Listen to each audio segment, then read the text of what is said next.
Gene Sharp is a political thinker whose influence is now spoken of in the same breath as Mahatma Gandhi and Martin Luther King. But he's no platform speaker or figurehead at a demonstration, rather a quietly spoken political philosopher who's been writing about non-violent struggle for 50 years. What's changed is that his most celebrated pamphlet, From Dictatorship to Democracy, is now grabbing attention around the world. He's been hailed as having helped mould protest movements from Burma to Serbia to Egypt. What is it that Gene Sharp has been able to unlock?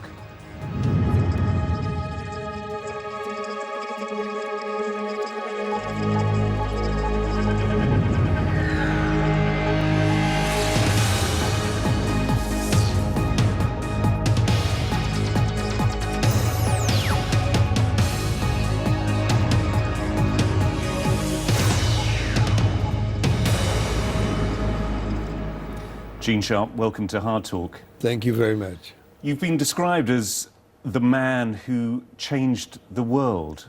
Do you recognise that description? I haven't heard exactly that one. I think it was from your local newspaper, the Boston Globe. Yeah, but things get exaggerated a bit. You don't think that you've had that level of influence? I know there's been some influence on my writings. It's always hard to judge, particularly for myself to do the judging. That kind of thing maybe should be judged a few years ahead. Well, certainly your most celebrated pamphlet, From Dictatorship to Democracy, it has been translated into dozens of languages. 34. Tell me about the genesis of it. Where did it come from? I had been meeting with some of the Burmese Democrats, occasionally inside Burma illegally, and occasionally in Thailand or elsewhere in the US, perhaps. This was back in the early 90s? Yes, yes. And one of the men was Tin Mao Win, who was a Burmese Democrat in exile, principally in Thailand, but also in the US. He was editing a new journal called Kitpian, or New Era Journal in English.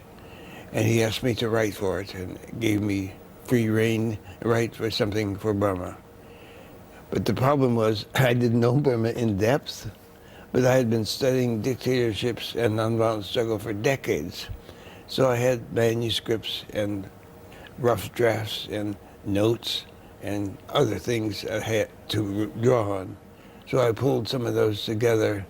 At that time we had money, so I could have a full-time assistant for working on that only.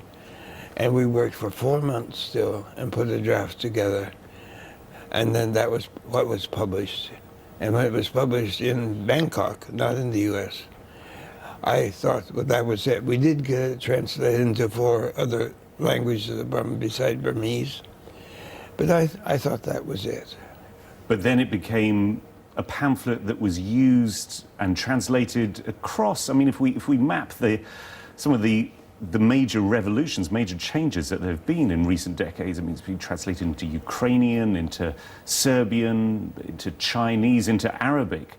Oh, yes. It's plotted its way through some of the major changes of the last 20 or so years, hasn't it? And exactly how that happened, I don't know. Well, let's try and unpick how it may have happened. You have espoused from the start the doctrine of non-violent struggle.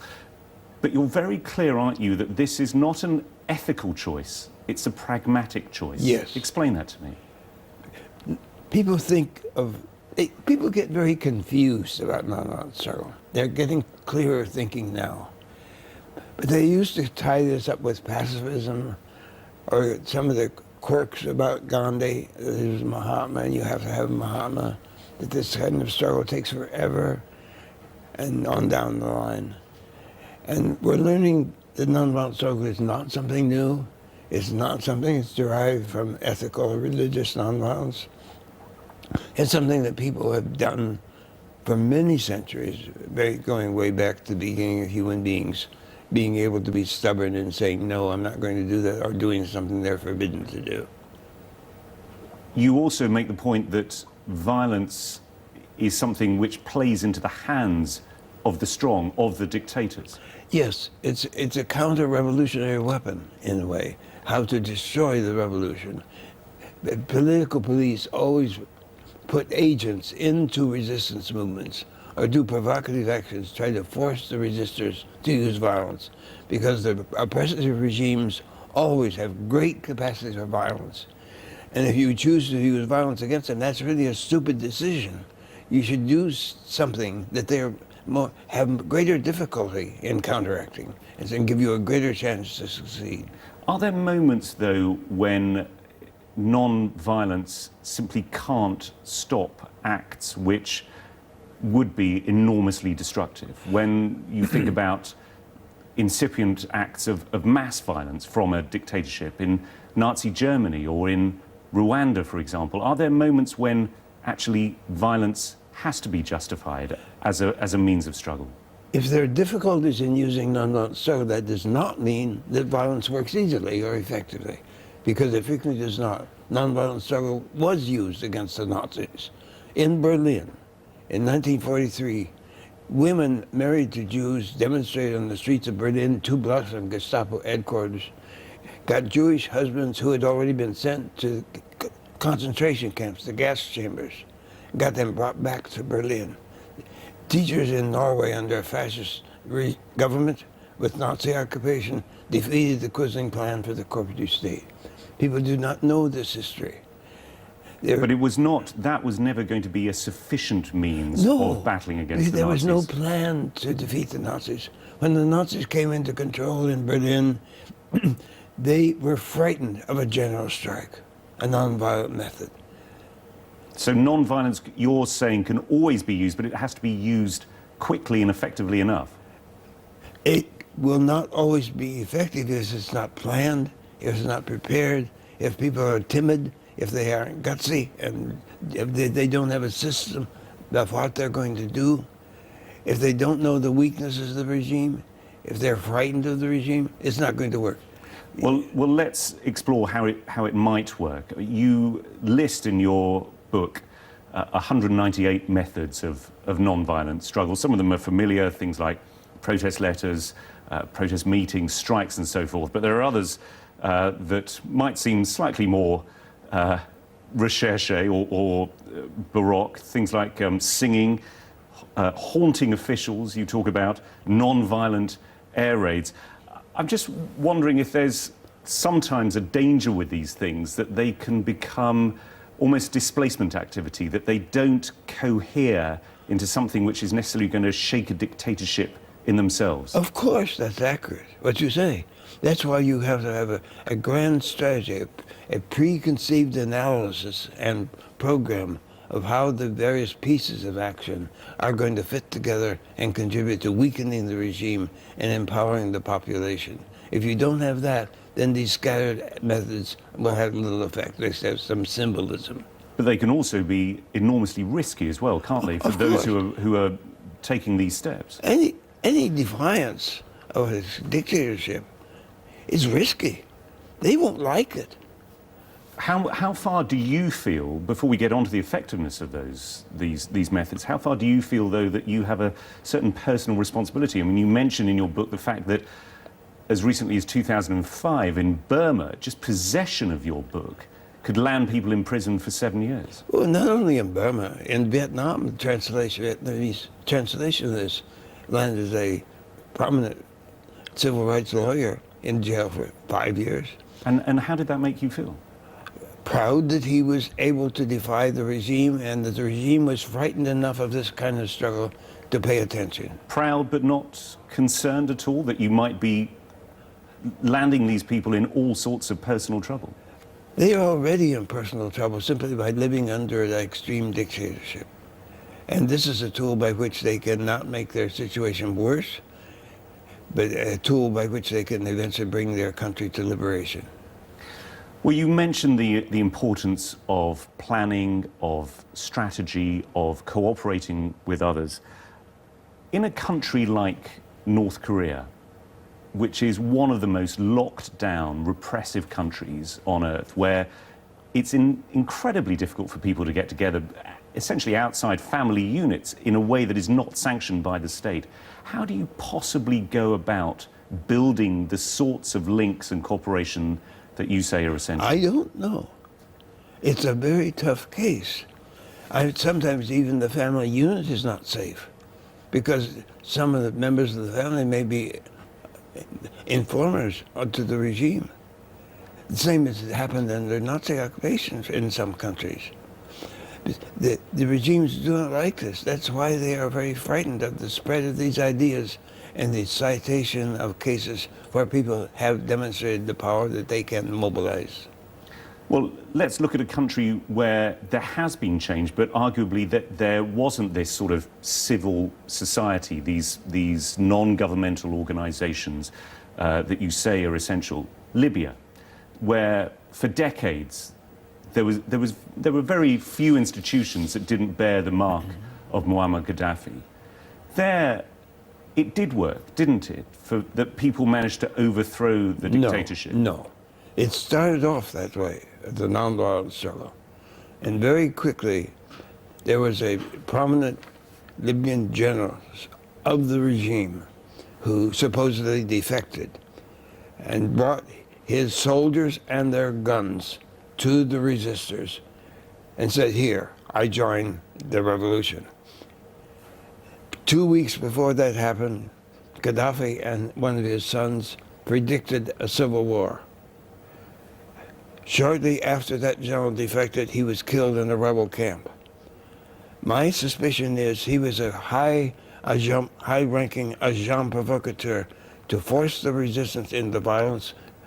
And then the resistors, when they were using this, they discovered they didn't have enough weapons. That agent, that general, was killed in the rebel camp, very suspicious. And they called in the French and the Americans and NATO to carry out the struggle. So that was not a people's struggle in the end.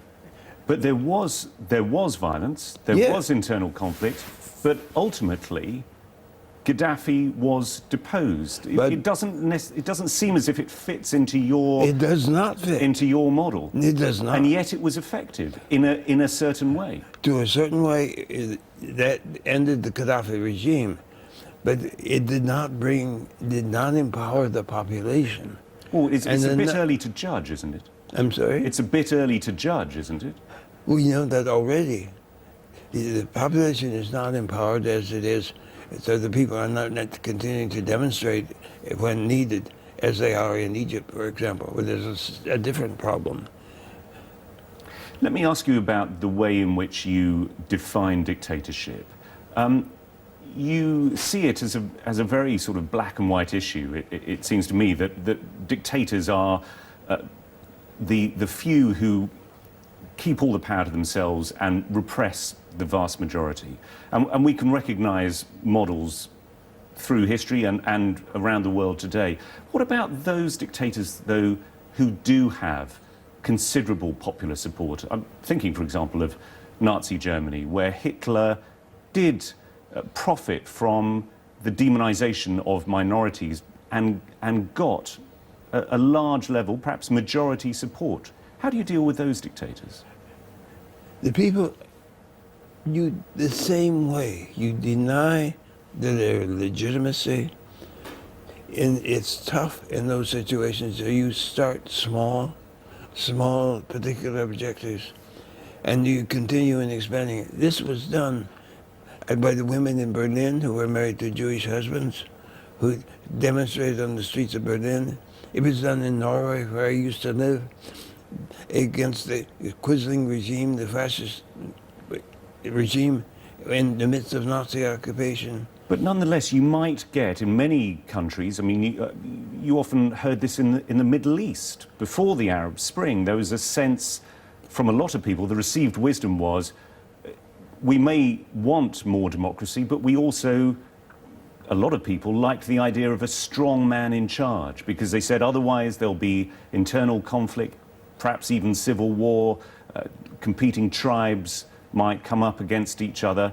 So it's not necessarily all or nothing, people's views of dictatorships. People have many views, But a lot of people in some situations conclude this regime is not something that's going to bring us satisfaction and bring us a good society and a good life. And so they join together. There's no blueprint. There's no cookie cutter. You stamp it down and you get a certain shape of a revolution and goes carries through. It's much more complicated. We have a guide to planning this kind of thing. It's called self-liberation.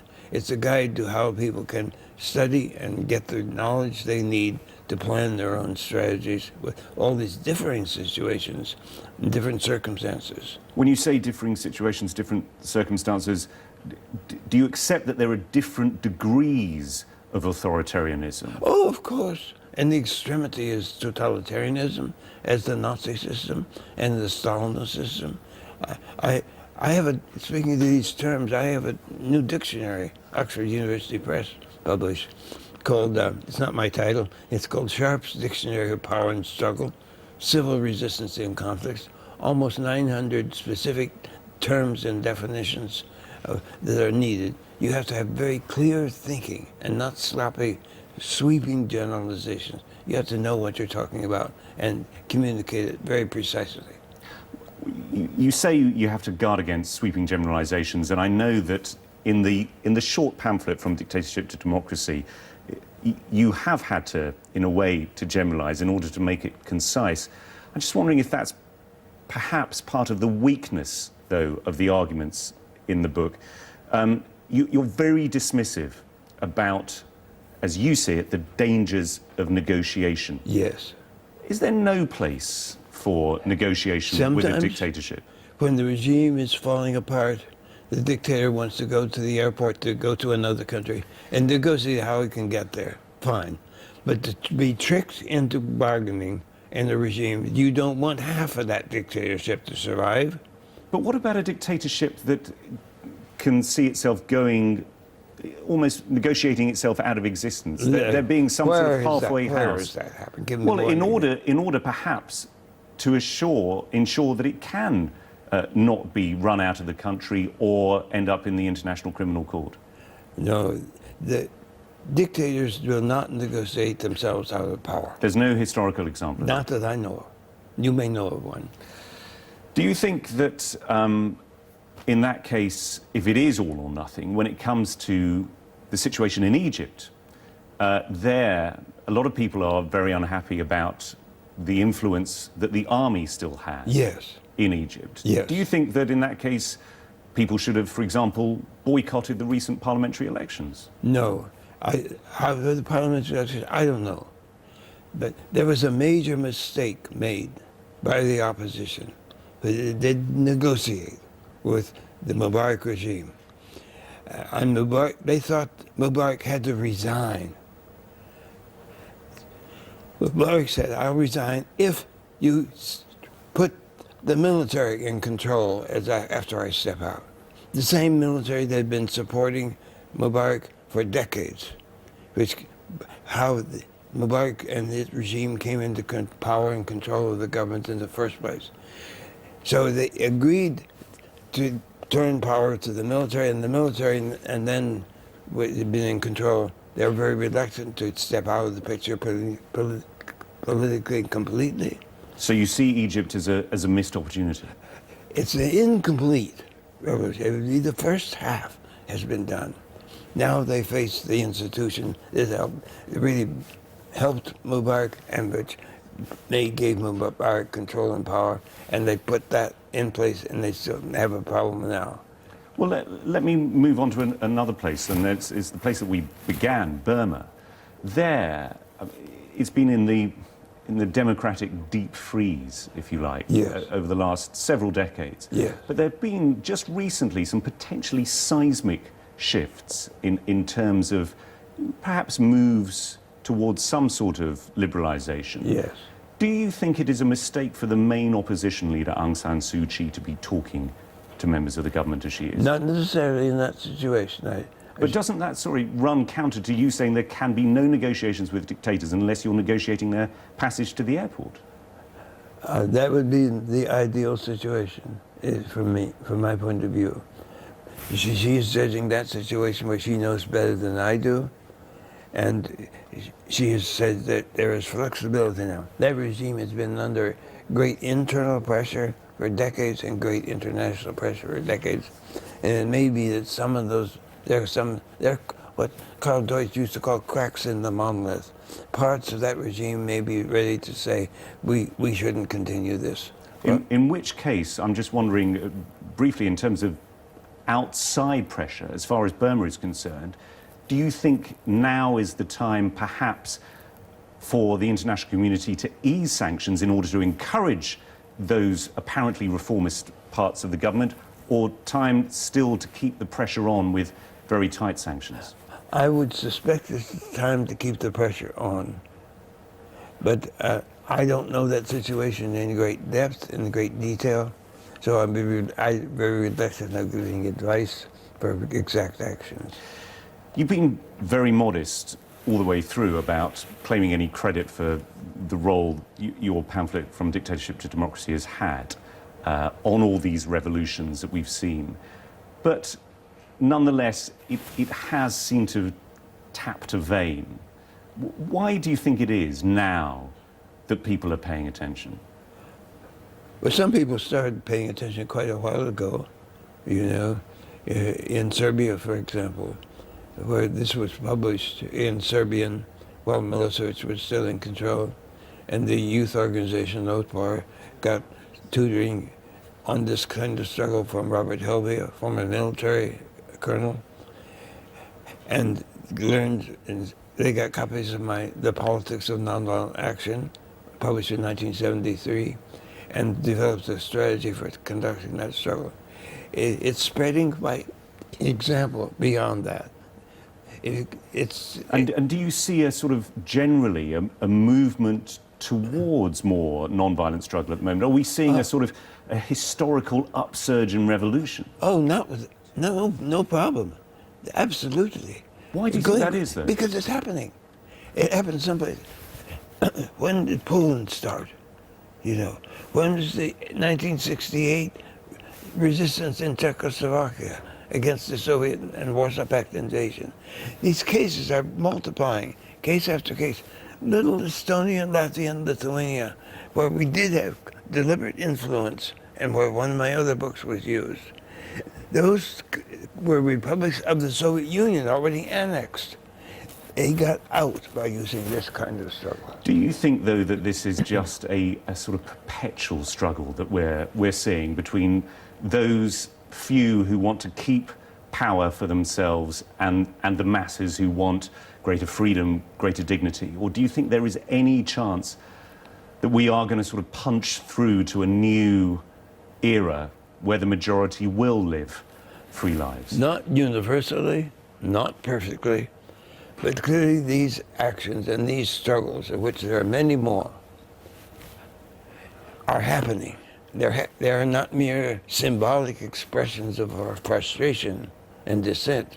They are changing the political systems of these countries. Not perfectly, still things to be gained in the future, still problems to be confronted and solved, but it's happening. And each time this happens, this gives the message to people in other parts of the world that they could do this too, potentially, if they use their heads and learn what they're doing and plan carefully. Gene Sharp, thank you very much for being on Hardtalk. Thank you, sir.